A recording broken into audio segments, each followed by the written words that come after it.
राधे राधे। मैं इस समय मथुरा में हूँ और मथुरा में श्री कृष्ण जन्मभूमि के निकट हूँ। आप देख सकते हैं श्री कृष्ण जन्मभूमि का ये गेट नंबर 1 है। अर्जुन और श्री कृष्ण का रथ है ऊपर और यहाँ हमारे साथ सबसे उत्तम गाइड हैं, भगवान के भक्त हैं प्रशांत शर्मा जी। अब ज़्यादा करके लोगों में गलत धारणाएं हो जाती हैं कि कृष्ण भगवान ने 16,000 रानियाँ की तो हम क्यों नहीं कर सकते। आइए कृष्ण भगवान ने 16,000 रानियाँ क्यों की उसके बारे में सच्चाई जाने खुद मथुरा वासी भक्त के मुख से। हाँ जी प्रशांत जी बताइए। आमतौर पर लोग कहते हैं कि कृष्ण भगवान ने 16,000 रानियाँ की तो हम नहीं कर सकते, 3-4 हम भी कर सकते हैं। तो उसके पीछे एक मुख्य कारण है कि एक नरकासुर नाम का राक्षस था, उसने 16,000 रानियों का ऐसा कह सकते हैं महिलाओं का हरण किया था।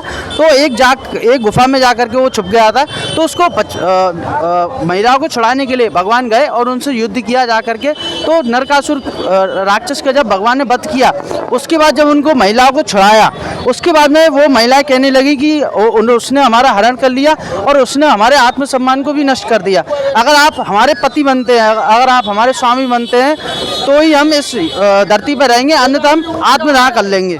अब आत्मसम्मान को जो नष्ट कर लिया बोले हैं, आत्मसम्मान को नष्ट करने का अर्थ होता है कि उस समय ये धारणा होती थी कि महिलाएं यदि अपने घर स्वामी के घर को छोड़कर एक रात्रि भी बाहर बिता ली किसी और के घर में हरण करके तो उनका आत्मसम्मान दहन हो जाता है ना। उसका गलत अर्थ नहीं लगाना चाहिए लोगों को। तो उस वजह से अगर ठाकुर जी उनको नहीं अपनाते तो वो प्राण दान कर लेती, ऐसा मान सकते हैं कि प्राण त्याग देती। तो उसको मानते हुए कृष्ण भगवान ने उनसे 16,000 रानियों के साथ में विवाह किया और उनके प्राण बचाए। तो ये उसके पीछे में कहानी है कि 16,000 रानियों से उनको विवाह करना पड़ा। देखा आपने, तो विवाह करने का मुख्य कारण ये था कि वो प्राण त्याग देते और किसी के प्राणों की रक्षा करने के लिए यदि उन्हें वो सम्मान देना पड़े तो सम्मान देने में कोई हर्ज नहीं है। पवित्रता के साथ भगवान श्री कृष्ण ने 16,000 रानियों को सम्मान दिया और 16,000 रानियों को अपना रानी बनाया और उनको अपनाया, सम्मान उनको अपने महल में सम्मान दिया। 16,000 रानियों।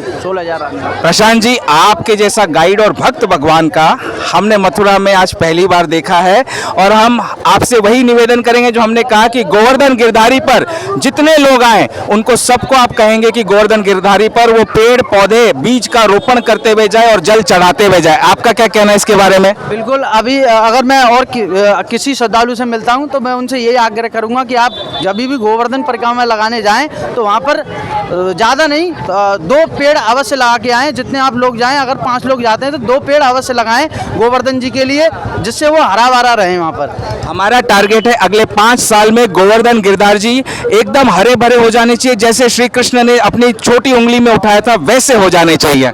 अगर ये टारगेट रहेगा, 1-2 अगर लगाएंगे, हर लोग लगाएंगे तो हरे भरे हो जाएंगे। हरे भरे हो। हाँ, ठाकुर जी की इच्छा से ऐसे ही होगा। बहुत बहुत धन्यवाद प्रशांत जी। राधे राधे। राधे राधे।